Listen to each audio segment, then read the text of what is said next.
autonome des enseignants du moyen secondaire du Sénégal. Ce matin, donc, tous les syndicats de l'éducation viennent pour prendre part à cette rencontre hautement importante dans le cadre des activités de la plateforme Aar Sunu Élection. Cette plateforme a jugé nécessaire, avec les activités menées de concert par toutes les parties prenantes, de mener un combat d'envergure nationale suite à la forfaiture qui a été perpétrée par le président de la République portant sur l'annulation ou l'abrogation du décret convoquant donc le corps électoral à la date du 25 février. Aujourd'hui, si nous parlons de syndicats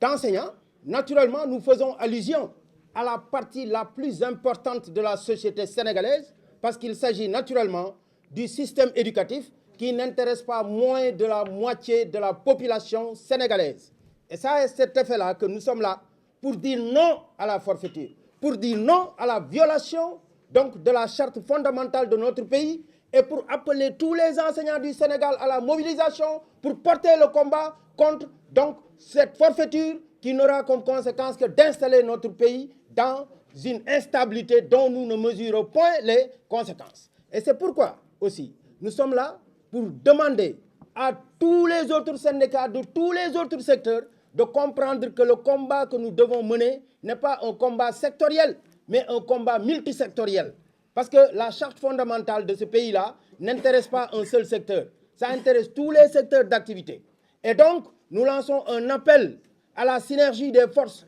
de tout ce pays-là, de toutes les forces d'air vives de la nation, pour qu'on puisse porter le combat et exiger du gouvernement, exiger de M. Macky Sall, le président de la République, qui a eu à violer les dispositions de cette charte fondamentale-là, donc de revenir à la raison et de revenir à la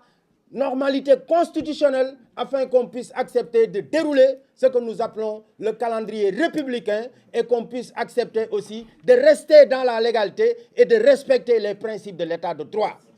Et c'est à cet effet aussi qu'il y aura déjà de notre part, nous, un plan d'action qui démarre demain vendredi et à partir de 10 heures, nous allons observer un débrayage dans tous les lycées, écoles élémentaires et CM de ce pays-là et nous demandons à tous les enseignants de respecter le mot d'ordre, ne serait-ce que pour lancer une alerte à l'endroit de ces autorités de la République qui viennent quand même de violer notre constitution.